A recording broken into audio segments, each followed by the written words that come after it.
Good day to you, Jason here, Birchfield Family Farm, Oxford, Ohio. We're running grass-fed red Devon cattle, St Croix sheep and chickens in a rotational grazing system. Good word for today is from Matthew 5:9. These are Jesus' words. Blessed are the peacemakers, for they will be called sons of God. Some stats to start things off here today. Back in 2017, the Pentagon did a study and found that 75% of our youth are unqualified to join the military due to poor physical health and disease. 46% of our children in the U.S. Now have some type of a chronic disease. We have the diabetes epidemic, obesity epidemic, autism, Alzheimer's, Parkinson's, cancer, leaky gut, IBS, celiac, Crohn's, all of the autoimmune conditions that all of us are so familiar with. I think I heard a stat the other day, 1 in 2 males in this culture in the U.S. will at some point in their lifetime be expected to have cancer.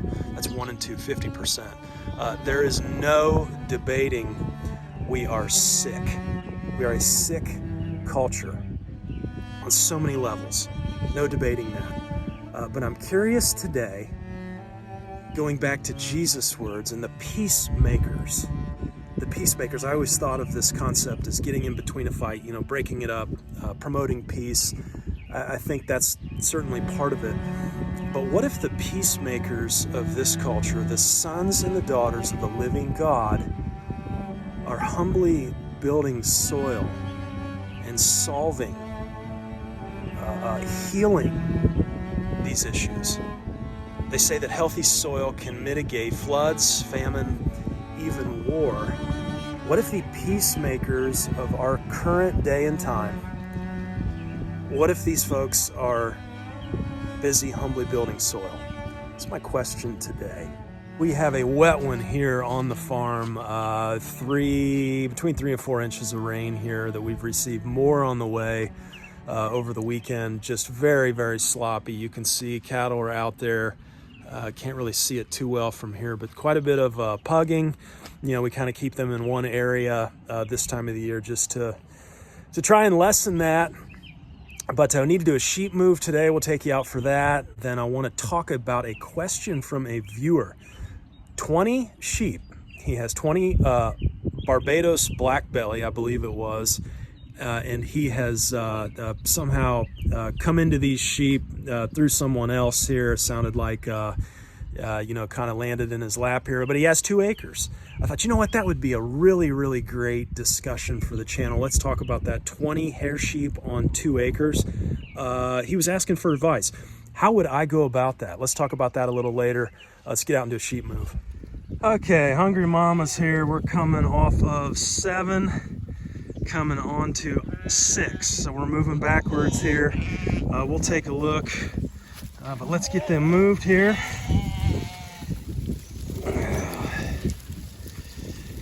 We are got the winds picking up, a little bit of rain and misting here. It is a very uncomfortable day. What are we, high 40s maybe? And they're gonna love this stuff. We actually, believe it or not, we mowed this paddock 6. We've mowed this once already this year, so this is all new growth. And it wasn't that long ago we mowed it. Week and a half. And man, they're gonna love this stuff. Again, very short. We've got some sloppy rear ends here. That's to be expected. Again, throw out a little bit of hay. And those that need to balance out will.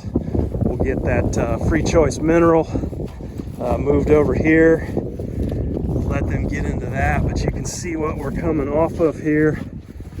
Hit this pretty good. Yeah, and again, 3 inches of rain in 30 hours here, and I tell you, this doesn't look too bad. Just behind the sheep there, we do have a kind of a puddle I'm gonna try and keep them out of. Week and a half out from lambing here. It's not unheard of that somebody would drop. I think our number 4 sheep usually drops a week or 2 early, and so we want to keep an eye on that. But oh yeah, Oh yeah, look at that clover down in there.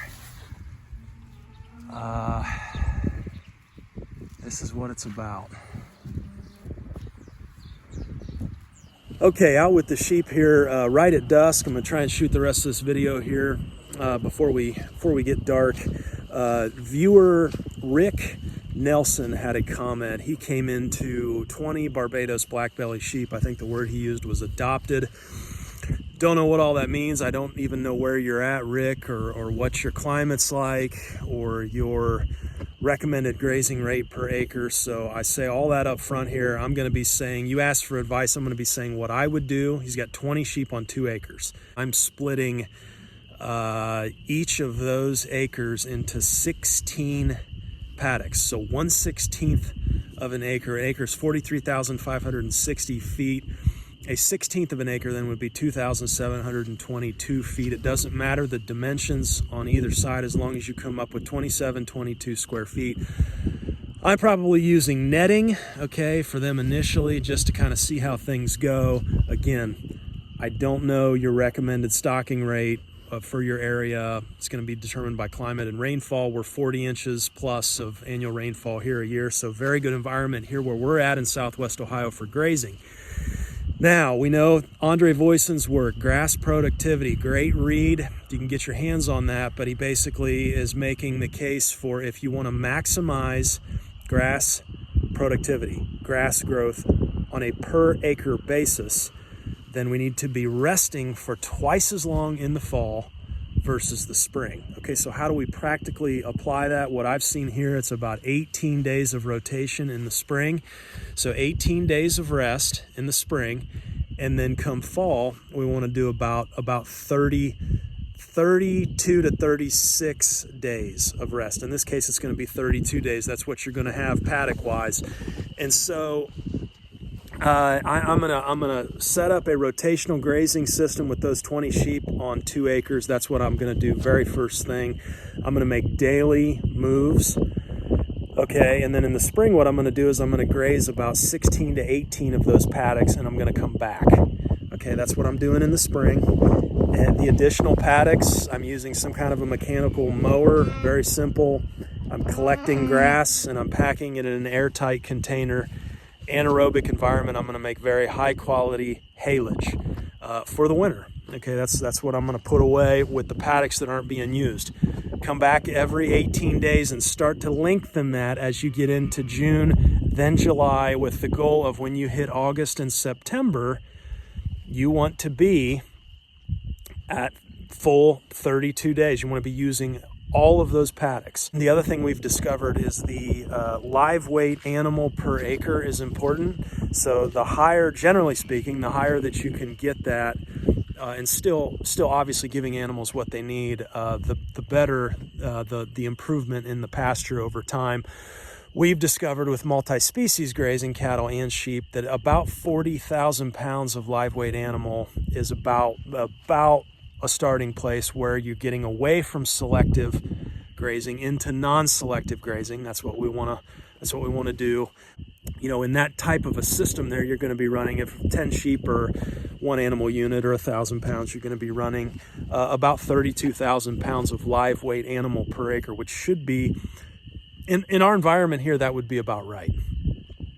Pretty good starting place. Now, what we found here is, with that rest and the discipline to rest, then we have been able to hit numbers of 2 to 3 times conventional stocking rates. Conventional stocking rate here on grazing is 1 animal unit per acre.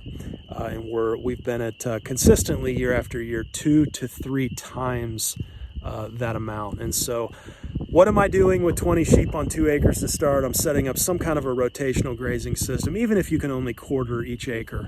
Okay, that's still better than just turning them out to selectively graze the entire thing. Also, I need a parasite-resistant sheep that I can come back on those paddocks time after time after time. Okay, that's what makes the system work as well. But number 1, I'm rotationally grazing, Rick. Number 2, I'm doing a free choice mineral system, 20 different minerals, letting them self-select. You're going to remineralize your ground as you continue to use that, because a lot of that mineral is coming out the back end. The sheep are selecting what they need. They can tell, absolutely. If you can't do a free choice mineral, before we went to that, we were using Fertrell's Sheep NutriBalancer.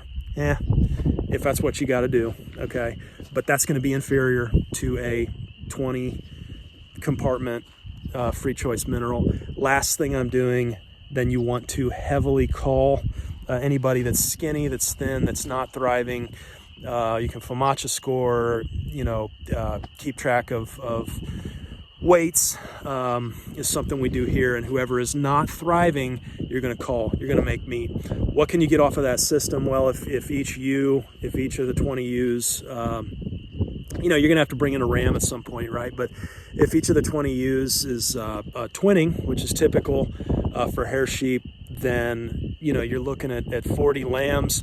Drop those 40 lambs in April, raise them through with mamas until Thanksgiving. 20 to 30 pounds of meat off of 40 lambs. What is that? 800, 1,000 pounds of meat every year consistently off of nothing but sunshine, grass, and water. Thanks for the question, Rick.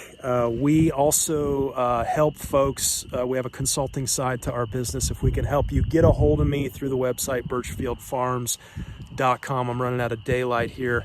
Thanks for hanging with me for this one. And, we'll talk to you next time. Take care.